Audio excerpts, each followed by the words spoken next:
Hello दोस्तों, मैं राजेश कुमार। पिछली क्लास में हम लोग पढ़े थे डबल डिस्प्लेसमेंट रिएक्शन। उसके आगे से आज कंटिन्यू करते हैं। आज की क्लास में हम लोग सीखेंगे दो तरह के रिएक्शन होता है, एक ऑक्सीडेशन रिएक्शन, दूसरा होता है रिडक्स रिएक्शन। ऑक्सीडेशन रिएक्शन मतलब जो है उपचयन अभिक्रिया। हिंदी वर्ड थोड़ा सा टफ होता है लेकिन समझने के बाद वो ईजी हो जाता है।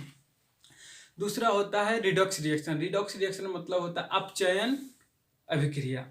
तो आज हम लोग पूरा डिटेल देखेंगे कि ऑक्सीडेशन अर्थात उपचयन, रिडक्शन अर्थात अपचयन रिएक्शन क्या है। पहले हम लोग देख लेते हैं ऑक्सीडेशन रिएक्शन।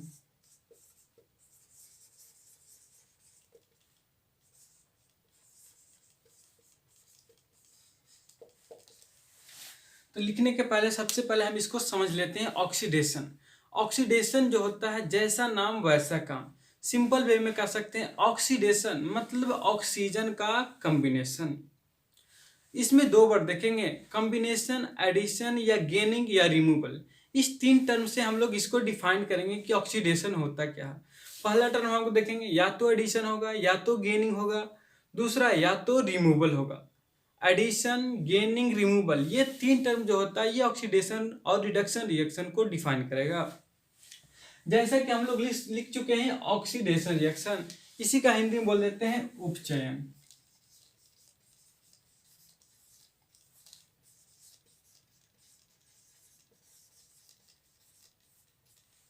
उपचयन अभिक्रिया। उपचयन तो इंग्लिश वर्ड जो होता है ये समझाने में हम लोग को सहायता करता है। अब उपचयन ये जो हिंदी वर्ड होता है समझने में हम लोग को परेशानियां देता है। मतलब ऑक्सीडेशन, ऑक्सी मीन्स होता है ऑक्सीजन, ऑक्सीजन, ऑक्सीजन का जो एडिशन होगा वह हमारा ऑक्सीडेशन कहलाएगा। अब सिंपल वे में इसको हम लोग तीन टर्म से डिफाइन करते हैं। इस रिएक्शन को तीन टर्म लिख सकते हैं। एडिंग ऑफ ऑक्सीजन मतलब ऑक्सीजन का जुड़ना, दूसरा रिमूवल ऑफ हाइड्रोजन, तीसरा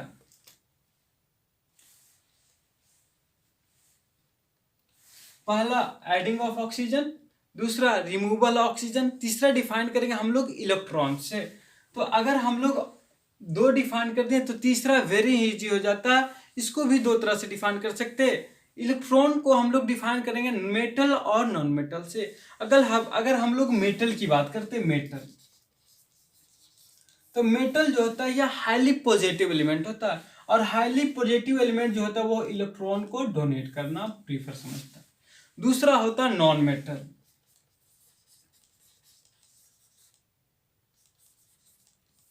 और यह नॉन मेटल जो होता है यह इलेक्ट्रॉन को गेन करने में यह प्रीफर करता है, सहायता करता है। तो इसका जो तीसरा जो फॉर्मेट है, इस फॉर्मेट को हम लोग मेटल और नॉन मेटल से डिफाइन करेंगे। तो हम लोग कह सकते हैं रिमूवल ऑफ इलेक्ट्रॉन,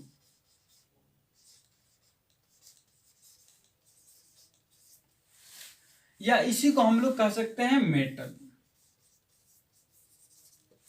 मतलब अगर डिफिनीशन क्या बोले, ऑक्सीडेशन रिएक्शन वैसे रिएक्शन को कहेंगे जिसमें या तो ऑक्सीजन ऐड होगा, या तो हाइड्रोजन रिमूव होगा, या तो इलेक्ट्रॉन रिमूव होगा, या फिर वह मेटल से रिएक्शन करेगा। सिंपल वे में एग्जांपल देखते हैं। कह रहा ऑक्सीजन से ऐड होगा, एक सिंपल एग्जांपल ले लेते हैं मेटल का। अब मेटल में कॉपर हो जाएगा, सोडियम हो जाएगा, एल्युमिनियम हो जाएगा, कुछ भी ले लो। एग्जांपल एनसीईआरटी लेता है कॉपर, इसलिए हम लोग कॉपर लेते हैं। कॉपर एक मेटल है, इसको रिएक्शन कर देते हैं ऑक्सीजन से, एयर से। जब कॉपर ऑक्सीजन से रिएक्शन करता है in the presence of heat, ऊर्जा की उपस्थिति में, जब ऊर्जा की उपस्थिति में यह रिएक्शन करता है तो बना देता कॉपर ऑक्साइड, CuO। पिछली क्लास में हम बताए थे कि कॉपर की वैलेंसी 1 और 2 होता है। तो कॉपर की वैलेंसी जो होता है, अगर हम लोग देखते हैं यहाँ कॉपर ऑक्सीजन, ऑक्सीजन की वैलेंसी 2, कॉपर की वैलेंसी 2, ये दोनों मिलकर के कंपाउंड बना देता है C2O2। अर्थात ये दोनों कंबाइन करके सिंपल फॉर्मूला जो होता है यह CuO बनाता है। तो यहाँ अब इसको अगर बैलेंस करना है तो यहाँ ऑक्सीजन 2 है, यहाँ 1 है, इसके आगे 2 लगा देंगे, मल्टीप्लाई 2 हो जाएगा। अब यहाँ क्या होगा, कॉपर 2 हो गया, अब इसको 2 लगाने के लिए इसके आगे 2 लगा देंगे। ये हमारा बैलेंसिंग ऑफ केमिकल इक्वेशन हो गया। तो इसको डिफिनीशन अगर लिखना होगा तो कहेंगे ये कॉपर के साथ जब ऑक्सीजन ऐड हो रहा है तो यह बना रहा है ऑक्सीडेशन रिएक्शन।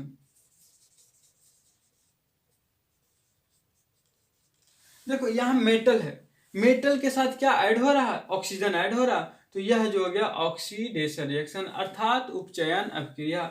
वह अभिक्रिया जिसमें, इस तरह डिफाइन कर सकते हैं हिंदी में, वह अभिक्रिया जिसमें ऑक्सीजन जुड़ता हो या हाइड्रोजन हटता हो, इलेक्ट्रॉन रिमूव होता हो या फिर मेटल के साथ जुड़ता हो, वह हमारा ऑक्सीडेशन रिएक्शन कहलाता है। डिफिनेशन लिख सकते हैं सिंपल वे में, when metal react with air in the presence of heat,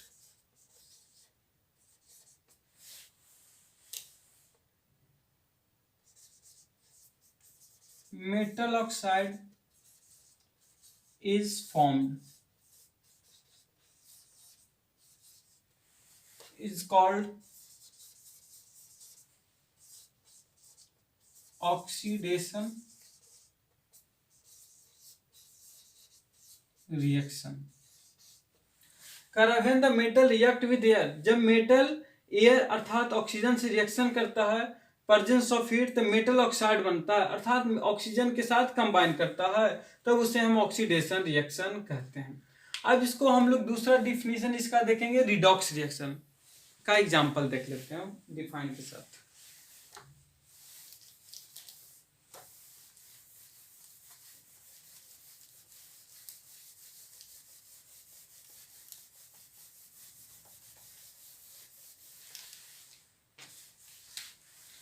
दूसरा है रिडॉक्स रिएक्शन,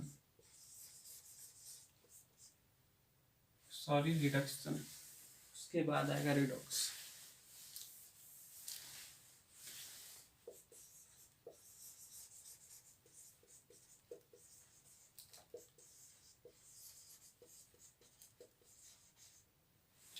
अर्थात अपचयन अभिक्रिया।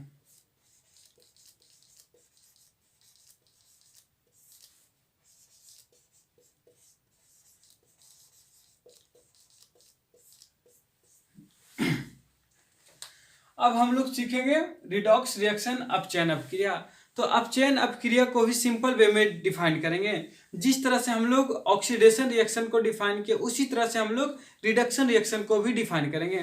तो हम लोग क्या क्या कह सकते हैं, रिमूवल ऑफ ऑक्सीजन, मतलब किसी भी कंपाउंड से ऑक्सीजन का रिमूवल हमारा जो कहलाता है रिडॉक्स रिएक्शन, अपचयन अभिक्रिया।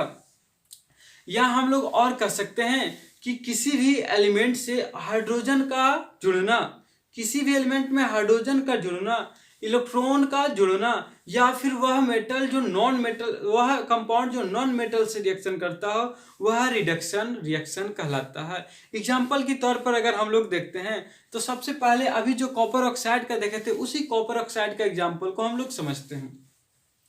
जब copper oxide, example first, copper oxide का रिएक्शन हाइड्रोजन से कर देते हैं।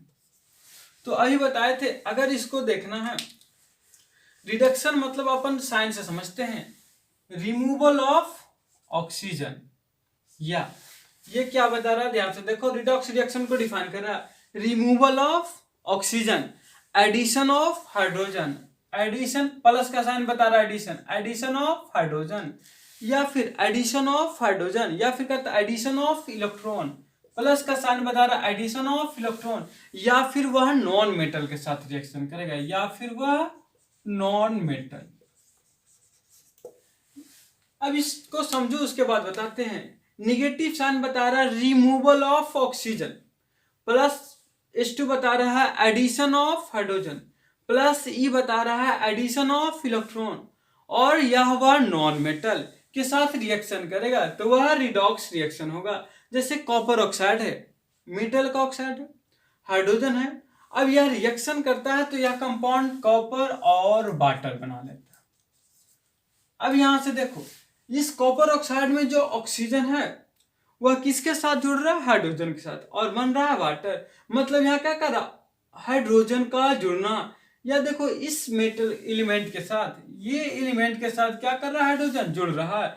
अर्थात कह रहा कि जो हाइड्रोजन सिंपल फॉर्म में था, जो गैस फॉर्म में था, अब वह लिक्विड फॉर्म में हो गया, वाटर के फॉर्म में, या फिर वह वेपर के फॉर्म में भी हो सकता है। तो यह कंपाउंड जो बन गया वाटर, यह क्या कर देगा? कॉपर ऑक्साइड को यह रिड्यूस कर दिया और कॉपर को बाहर निकाल दिया, अर्थात यह बन गया रिडॉक्स रिएक्शन। दूसरा एग्जांपल हम लोग समझ सकते हैं जिंक ऑक्साइड का। दूसरा एग्जांपल जिंक ऑक्साइड। अब जिंक ऑक्साइड जब कोक से रिएक्शन करता है, कार्बन, इसी को बोलते हैं कोक, कोक या कार्बन से जब रिएक्शन करता है तो यह कंपाउंड बनाता है जिंक और कार्बन ऑक्साइड। जिंक निकाल दिया, metal plus carbon oxide CO2। अर्थात देखो, इसको ऐसे भी डिफाइन कर सकते हैं कि जब मेटल ऑक्साइड किसी भी हाइड्रोजन या फिर नॉन मेटल से रिएक्शन करता है तो मेटल और कार्बन डाइऑक्साइड रिलीज होता है, या फिर कह सकते हैं हाइड्रोजन का कंपाउंड रिलीज होता है। अब इसमें अपने को समझना कि क्या हुआ, ये कार्बन का ऑक्सीडेशन होता है। देखो, कार्बन ऑक्सीजन के साथ कंबाइन करके CO2 बनाए, मतलब कार्बन का क्या हो रहा?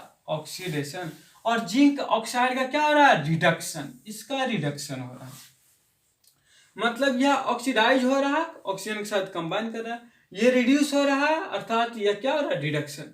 तो कह रहा है कि जब रिमूवल ऑफ ऑक्सीजन, अर्थात देखो, जिंक ऑक्साइड से ऑक्सीजन का रिमूवल हो रहा है तो यह रिडॉक्स हो रहा है।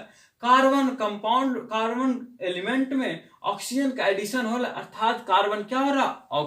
ऑक्सीडाइज्ड हो रहा है। मतलब अब इसी के देखो हिंदी में क्या कहेंगे कि जिंक ऑक्साइड जो है क्या हो रहा है? यह रिड्यूस हो रहा। रिड्यूस मतलब अपचयन हो रहा। कार्बन क्या हो रहा? उपचयन हो रहा। यही बात है। एक और एग्जांपल अगर हम लोग देखते हैं तो एनसीईआरटी में एक और एग्जांपल वो मेंशन है, मैग्नीशियम ऑक्साइड MnO2। मतलब कि मैग्नीशियम ऑक्साइड जब रिएक्शन करता है हाइड्रोक्लोरिक एसिड HCl के साथ। अब यहां देखो, ये एसिड है ये जो मैग्नीशियम ऑक्साइड है जब HCl के साथ रिएक्शन करता है तो ये अपने को पता है कि ये जो मेटल है किसके साथ रिएक्शन करेगा? नॉन मेटल के साथ रिएक्शन करेगा। अब साथ ही साथ ये हाइड्रोजन है, तो हाइड्रोजन कहीं भी होता है और ऑक्सीजन के साथ प्रेजेंट में होता तो वह वाटर रिलीज करता है, और साथ साथ क्लोरीन जो होता है ये फ्री बॉडी होता है और यह क्लोरीन गैस भी रिलीज करता है। अब अपने को समझना कैसे, ये देखते हैं। ये मैग्नीज क्लोरीन से रिएक्शन करके बना लेता है MnCl, मैग्नीज क्लोराइड। अब अपने को ये कंपाउंड देखना है कि किसकी वैलेंसी कितना होता है।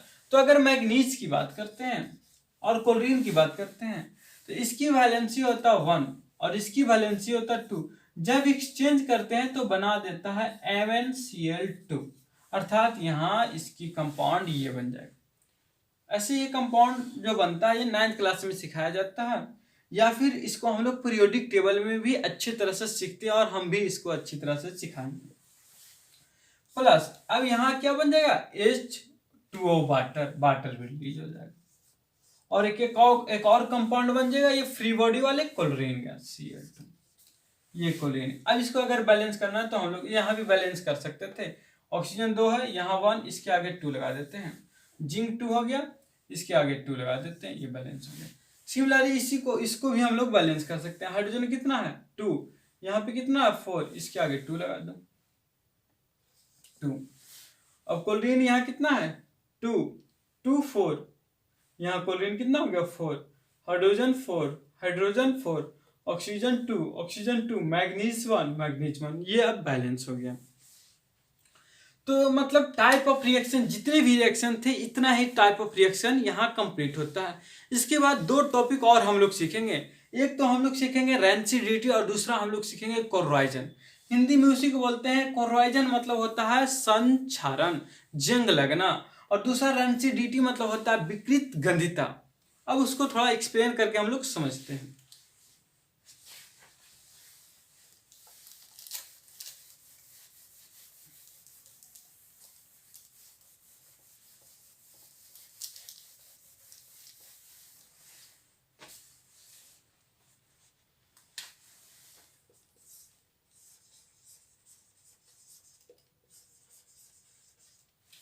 पहला हम लोग वर्ड सीखते हैं कोर्रोजन, और कोर्रोजन का हिंदी होता है संक्षरण। संक्षारण। देखो इसको समझाने के लिए बहुत सिंपल, ऑलरेडी हम लोग बैलेंसिंग और केमिकल इक्वेशन के पहले एग्जाम्पल में हम लोग सीखेंगे, जब आयरन से हॉट आयरन को जब किसके वाटर के साथ वेपर के साथ पास कराया जाता है तो क्या रिएक्शन बनता है, उसमें हम पढ़ चुके हैं। तो उसी को देखते हैं कि कोर्रोजन क्या होता है। कोर्रोजन का मतलब होता है जितने भी मेटल अर्थात आयरन मेटल कंपाउंड होते हैं या आयरन मेटल ऑब्जेक्ट होते हैं, सारे आयरन मेटल कंपाउंड या ऑब्जेक्ट वाटर के कांटेक्ट में आता है, अर्थात उसको क्या कहेंगे मॉइस्चर के कांटेक्ट में आता है, या फिर वह किसी भी एसिड के कांटेक्ट में आता है, तो उसका जो फिजिकल प्रॉपर्टी होता है और केमिकल प्रॉपर्टी होता है वह स्लाइटली चेंज हो जाता है। उस प्रोसेस को ही हम लोग बोल देते हैं कोर्रोजन, या हिंदी में बोल देते हैं जंग लगना। अगर इसी को डिफाइन करना हो तो अगर एग्जाम में आ जाए तो अपने को किस तरह लिखेंगे, व्हेन द मेटल, ऐसा लिख सकते हैं, समझो बड़ा लिख देते हैं।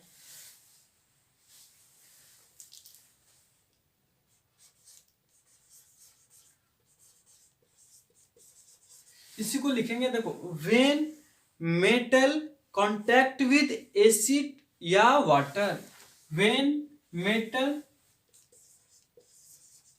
रिएक्ट विद, या इसी को ऐसे भी कहता है contact with, contact with water और acid, then it is corroid and this process is known as corrosion।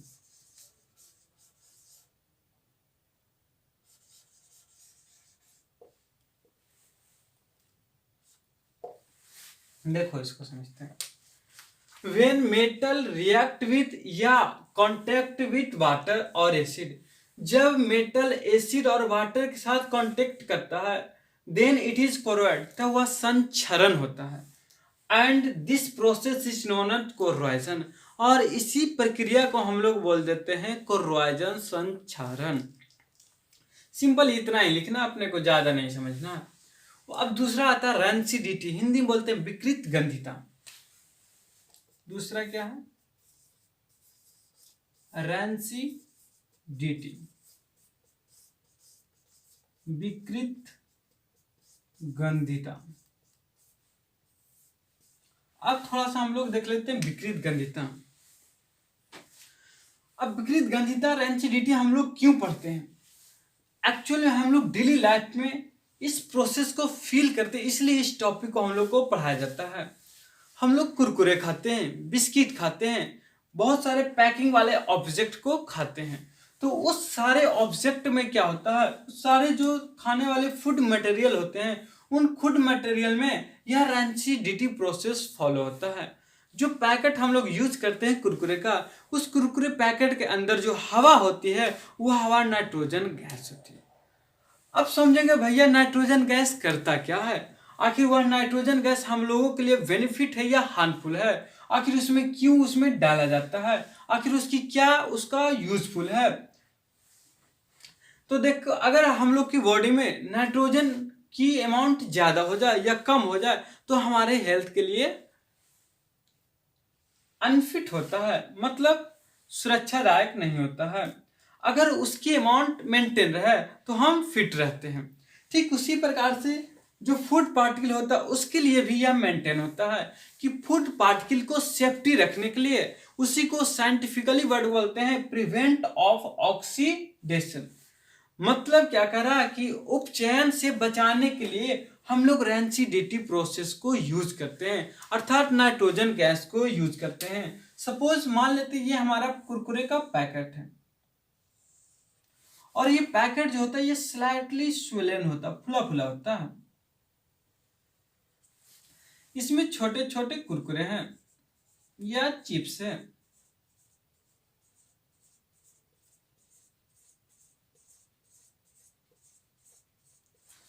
अब इस चिप्स में देखते हैं, इसके बीच में हवा भरा हुआ, एयर।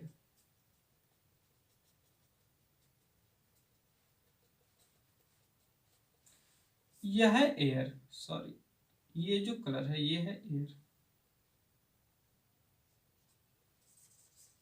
और मैक्सिमम जो अमाउंट होता है इस एयर में, मैक्सिमम अमाउंट जो होते हैं वो नाइट्रोजन होते हैं। Maximum amount of air is nitrogen, या मैक्सिमम अमाउंट, या इसी को बोलते हैं मैक्सिमम क्वांटिटी भी कह सकते हैं। अधिकतम मात्रा, इस हवा की जो अधिकतम मात्रा वह नाइट्रोजन होता है। अब यह नाइट्रोजन करता क्या है, यह जो नाइट्रोजन है यह करता प्रिवेंट ऑफ ऑक्सीडेशन, यह ऑक्सीडेशन को प्रिवेंट करता है। अब ऑक्सीडेशन का प्रिवेंट करना क्यों जरूरी है, बिकॉज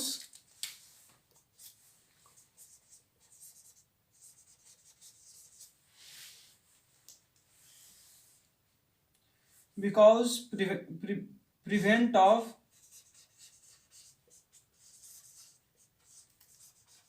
damaging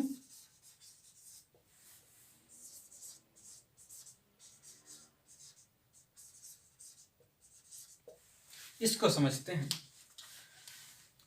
कह रहा कि मैक्सिमम अमाउंट या quantity of air is nitrogen, इस कुरकुरे के पैकेट में सबसे ज्यादा जो हवा हुआ नाइट्रोजन युक्त है।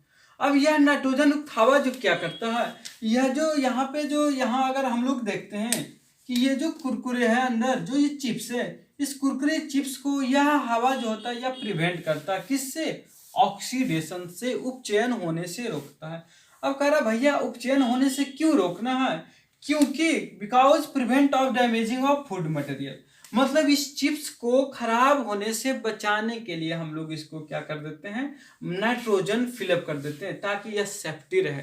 जैसे कि हम लोग फूड पार्टिकल को खाना बनाने के बाद अगर वो खाना बच जाता है तो उस खाना को हम लोग फ्रिज में डाल देते हैं, क्यों, क्योंकि वह फ्रीजर जो होता है उस फूड पार्टिकल को डिकम्पोज होने से बचाता है। ठीक उसी तरह से जो वायली मटेरियल होते हैं उस वायली मटेरियल को प्रिवेंट करने के लिए वो नाइट्रोजन गैस हम लोग फिल करते हैं। इस चैप्टर में इतना ही था, इस चैप्टर यहाँ पर कंप्लीट होता है। अब इस चैप्टर के एक्सरसाइज जो है वो नेक्स्ट क्लास में एक्सरसाइज को हम लोग कंप्लीट करेंगे और उसको सिर्फ ओरली समझाया जाएगा। अब इसमें आपको कोई भी डाउट हो या क्लियर हो तो कमेंट बॉक्स में जरूर लिखें।